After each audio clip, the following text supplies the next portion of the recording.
Pour meka pour l'accès bango changement, pour impliquer bango changement, na développement. Ya mboka na. Naza mwana changu déplace na koneli, na yebi vie wana bien, na yeba ndeko na biso ndenge bazo passer. Tango nazoleka na boire ali souper. Tolobi ba mama nde bato bazo batela biso. Mama soki alambi ezaka pona ye moko te ekozala pona papa na pona ya bana bango nde mutu basimi ndako jusque là tozana nokana na Tchangu et puis to kitape na ba commune mususu super bandika na Tchangu pona na bandika na Tchangu pona nini soki mama za bien biso pe toza bien yango to sali mingi ba papa oui ba formation kozala ona ba papa pe mais plus ba mama na biso na ba simba na ba fille mais na minute ndenge carburant comme la coco so chez vous ça va carburant et pas na biso carburant ezali ba fille de auto sali ba veuve ba orphelin to kitati na ba orphelinat pona ko sala moi ba don et ko tala o ezali s'abonner pe na chaîne na biso oyo Demel TV original. Des bandes à London TV avec des Bruno original. Abonnez-vous sur la chaîne YouTube des Mbanza London TV original. Des Mbanza London TV original. Abonnez-vous, abonnez-vous. Fidèle internaute Balandia Demel TV, Napesibino, Mbote, bonjour, bonsoir. Cela dépend de l'heure à laquelle beaucoup l'on a bisika, bozouami, ça toujours et abino. Maman Evelyne, votre humble servante Evelyne Dikunda, qui est prête à vous servir en tout moment. Pour la production de besoin d'abino, pour être na sepeli sabino bolanda kabiso tangoiso. Na pesi bote na ngana oya zomi sima ya caméra, yemoko le monstre d'image, merveille de ni mbote pe musala kitoko na bosanité, boss nangai de Brino l'original depuis London. Je te salue, hello hello hello notre daddy. Je salue ma petite sœur Pélagie Bitikas depuis Suisse na pesi mbote na suki na pour mabanga to salande musala voilà mabanga sima ne kaka boye bi nazali nga moko ti na plateau oyo boye na za na invité surprise moko ye baye ye moko a ko se présenter je crois merveille Denis okozwa invité du jour na biso pe na kopé sa yembote na kombo na biso. Bonjour messieurs. Bonjour. Vous allez bien? Oui, ça va. Oko se présenter na bandi ezali mbala liboso ba internaute na biso ba fidèle na biso ba mona yo pe sa kombo pe ozali nani osalaka nini na vie. Voilà. Merci beaucoup ndeko Evelyne. Ngai nazali monsieur Stéphane Kasonga, directeur général il y a entreprise GESCA Business et en dehors il y a entreprise nazape na fondation. OK. SK Fondation. Oyo ezali kosunga ba mama ba fille mère oyo milulu eza ebele to bongisi pona kosunga toujours na initiative ya chef de l'État kosunga ye na oyo alobaki gratuité na makambo ebele eza na kati. Ok, voilà, na bandi bo moniye, boyoki endenga se présenter, il répond au nom de monsieur Stéphane Kasonga, kombo na ye Stéphane Kasonga zali DG, alobi aza DG à groupe SK Business, azali pe promoteur ya fondation SK. Voilà, SK izali pona kosunga ba fille mère, kosunga ba maman, ba veuve. Voilà, azo contribue toujours na vision à chef de l'État. Yangoana. Na basi toko banda na oye tikenga makasi to wana fait de société o etali en fait de société o etali fondation SK. OK. Société nangai ezana ezo sala commercialisation et transport. Baki to banda na business hein. Et voilà, na bandi bo monier à se présenter na kombo ya monsieur Stéphane Kasonga azali DG ya groupe SK Business azali pe azali sous promoteur ya fondation SK toujours azali wana pona ko soutenir vision chef de l'État ya lobi na ko kanga maboko te pote maboko liboko moko tende etonga kandaku alobi c'est l'union qui fait la force. On a eu moyen pour soutenir chef de l'État ezali pour ça la fondation. Fondation ça plus kosunga ba maman, ba fille mère ndenga lobi awa. Donc voilà. Donc pour procéder sous mon amboka Stéphane Kasonga. Je voulais poser la question de savoir vous avez parlé du groupe SK Business. Ça constitue quoi? Que parle de GSK? GESCA, c'est une entreprise pétrolière. Ok. Total na makambo ya commercialisation et transport des produits pétroliers. Tout ça presque partout dans la République. Na makambo Itali carburant. C'est un peu ça. Donc vous avez monté makambo Itali carburant, pétrole. Pétrole, tout ça la livraison. Bon, na ba flat, na ba antenne de télécommunication. Donc na minute on dengue carburant comme na koko so chez vous, ça va? Carburant et pas na biso carburant ezali pour livrer. Na prix abordable toujours. Na prix abordable et structure de prix au toyebi. OK. Sur terrain. Ok. Bon, on voulait se glisser sur ça. Voilà, on va plus parler de ce qui est essentiel. La fondation SK. Alors, papa, quand tu es dans Muzindona, tu yeba avant de Kuba. Et là, on y a ça là qui est ça la fondation. Et allez au passant en face, peut-être tourment, n'a pas inquiétude, n'a pas pleur. Et moi, ça était bon au colis, peut-être tu étais abandonné par ton père, au tika, maman, tout ça, je sais pas. Dis-nous un peu qu'est-ce qui t'a motivé en fait. Bon, exactement dans le cadre que Nazala qui est abandonné par mes parents, non, na vandinde mingi, na batu oyo bazana na kati ya olika ba situation là. Ok. Ba orphelin. Basi oyo baboti baza négligé yango na lobaki ke na oyo nzamba suninga en tant que entrepreneur na lobi ke oyo ngai na lia kaka ngai moko te natia pe chef de l'état maboko na oyo etali parce que ye akokita wana te po asunga biso nyonso oyo biso nde tosali ke to aider ye de façon place où il a quitté biso to ko kana okita auto sunga vision na ye. Donc vous allez le kola ba misu na ye loboko na ye matoi na ye. OK. De oyo lobi wana ndio tozali. Bon, maintenant ça fait combien de temps fondation SK ezali coexister? Fondation est sali déjà 4 mois. Ah, vous êtes à peine hein, Bobimisika. Tobimisika. OK. Tosali déjà 4 mois. Na banzi ke tokobenga bino botala pe bilili na base place ezali parce que o eza direction générale biro na biso ezana to bana côté ya Tchangu des places oyo activité mingi ezo salema. OK. Na kotala ndenge ni kupanzana pourquoi pas aller aussi na ba intérieur pour na komatisa quand même. Donc, Fusio Zali Kaka Fondation et Souka Arna Kinité Zali pour tous les provinces. Pour tous les provinces. Voilà. Ok. Siko, déjà depuis vos bandits 4 mois en gros, déjà combien de activités vous avez dans Moussala? Tout ça, les activités moins belé. Tout kitaki na o toza na kati ya kobongisa otonga ba salle ya formation. Pona ba fille na biso, bande ko na biso ya basi.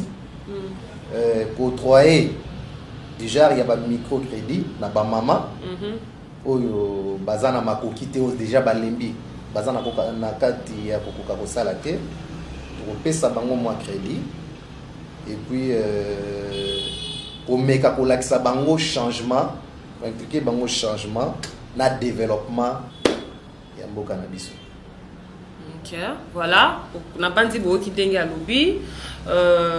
Groupe SK Business, je crois il a tout dit. Surtout même il a mon maman hein. Bon, to lobby ba maman nde bato bazo batela biso. Mama soki alambi ezaka pona ye moko te ekozala pona papa na pona ya bana bango nde mutu basimbi ndako. OK. Donc soki mama za bien biso pe toza bien. Yango to sali mingi ba papa oui ba formation kozala pona ba papa pe. Mais plus ba maman na biso na ba simba na ba fille mère nde to sali ba orphelin to kitati na ba orphelinat pona ko sala moi ba don et ko tala o ezangi ko bakisa. Wana bosali donc jusque là kaka na Tchangu kaka. Jusque là tozana no kaka na Tchangu. Et puis to kitape na ba commune mususu super bandika na Tchangu kwa. Na bandika kana Tchangu pona nini? Nde esika na koleli. OK, donc oza na Tchangu. Naza mwana Tchangu nde place na koleli. Na yebi vi wana bien, na yeba ndeko na biso ndenge bazo passer. Tangu nazoleka na bwaka lisupe, bao baza pembeni. yango il faut na bandana mais pas na biso et après na bima ata pour te bi le babi commencer na Jérusalem yango wana. OK, maintenant je vois. Donc hormis l'okobuni une activité boté ko sala la fois dernière. Oui. Vous avez une activité mususu. Activité mususu c'est le 16. Ils ont le 16 et go bandana 16h na Infobank. Tokozala wana tokosanga na biso nyonso na ba mama parce que na sali o to bandai ko sala ya liboso ba papa ba mama tozalaki. Mais ya tout oyo na lobi ke ba mama ba yanami. OK, na yoka bango na ba mama. Na yoka bango na yebelo ko nini tokoki ko sala. Elongo to sangisi makanisi de toleki na action. Tozongi na nini activité ya liboso esale au sala kezaka toute la activité na liboso ya liboso vraiment au sala. Yango wana ti. Ya liboso ndeti sorti ya liboso yango. Sorti liboso zalaki yango wana. Et les gars avant yango to bandai ko sala don mais na lobi na kotika la boité. OK. Toko sangisa mena batu nyonso wana liboke fotoko meloko moko. Siko sorti no liboso zaki ndenge nini le ka ndenge nini tu faut te voir peut-être parce que c'est quelque chose que tu au lobi yango banda ezama bechango ezama pele au koleli komona ndenge réunion bango bisi bango iso wana osekisi susu bango esala ki ndenge na mutema epeli kama ngo leka ndenge. Bon eza eloko ya mokete. Parce que batu po bandima yo eza pasi. Balobi ebele baya kaka bongo. Mais basala eloko moko te. Yo pe oye oyo osela biso nini. Yango na isi bango naza mwana ya mabele. Biso toza ba wana te. Bapesa biso chance. Tomona ndenge nini tokotombola quand même ce tango. Et bango wana kaka nde bakomema biso tokende partout dans la République. Basepelaki mingi nakendeka ngambo kote nakendaki pene longo na partenaire na ngai waza son éminence maître Kazi amekaki kotia biso pe loboko po to memeloko wana. Maître Kazi wala za président ya parti politique. Aza président ya parti politique ya Congo. Donc vous êtes soutenu par un parti politique. Voilà. OK. Donc vous faites aussi partie. Oui, je fais partie donc on a battu donc on sous-attend que quelque chose se prépare dans les catimini de tout banatemba. Bon, wana eza secret na biso boye bango. To les canons na action et puis bino nde boko décider. Boye ça biso to kosala. Ndeni boko sala. Ndeni to kosala. Voilà. Je salue Maître Patrick Kombala, conseiller juridique de M. Stéphane Kassonga Oyaza Nanga. So mona zo ba bien boye, nyos makamzo tamolo lenge longo bani. C'est que azali na sima na bosani pété Papa Raphaël Fangongo yenda simi staff itali comptabilité bango awa iba dépassera pamba te masule vandinde awa. Voilà, je pose encore une autre question de savoir. Au lobby vous travaillez à Kaming na ba maman. Vous sala, vous préparer, vous fournissez la formation, tout à ce que la formation est cause à la kuna na changu kaka ou soit et cause à la commune mususu on va au kendara kosala. Bon, tozo bandana no muke rosala na no wana. Soki kuna evandi tokei poto me malisusu esika mususu. Na oyo na makokyo nzamba pesi biso tozo lancer même tozo invité na bat oyo ba koki ko accompagner biso ba bonne foi voilà oyo ba ko aider pe ba orphelin ko contacter biso na bango to kende longo poto mema to panza eloko oyo donc to bat nyonso ba se retrouver. Donc jusque là vous avez combien de partenaires si on peut savoir fondation? Mais jusque-là, tu as un Congo Ini. Congo Ini, il y a des partenaires. Voilà, je pense que beaucoup M. Stéphane Nengalo, M. Stéphane Kassonga, le 2G de groupe SK Business, des Boyebi, à Sana Likanisi, il y a Kusunga, peuple, population, il y a pour soutenir prévision chef de l'État. nous avons toujours yango liboko moko etongaka ndakuti. Alors yo oyo ozali na mwa misolo oza na mwa possibilité ya kosunga, veuillez lui contacter afin de tous ensemble to sunga bazangi, peut-être na forme, peut-être cause à la femme d'affaires, homme d'affaires, tout ça, commerçante, diasporant, même partout dans le monde. Et Simbio, le cas de 2000 TV, Tokokuta Nisayo na DG, beaucoup solo là, tous ces arabes, le coup me n'est pas un peu qu'on a toujours qu'on a bien Yambo Cannabis. Papa, Monsieur Stéphane Kassonga, bon, la difficulté niveau rencontré. La difficulté rencontrée pour que l'eau ici. Oh non, c'était pas facile. La difficulté c'est belé. Exact ici quoi. Ezali. Ok. Ezali. Tel que financement. D'abord, des au compte Makasi. Na ba projet na sali pour na se la bango. Na oyanga moko na kokate. Yango na tandi loboko na ngai pour na senga pe. Batu ya mitema malamu baya. Kusunga biso. Parce que tiamo za munene, tiamo za munene za kobanda mayandi timongata. Fokoma tina mongata, kokoma kokitati na ba plateau. Pour batu nyonso ba se retrouver na vision na zamani.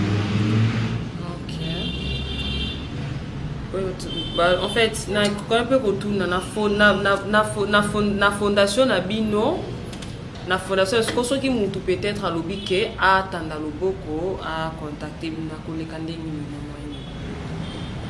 ako ya na bureau na biso.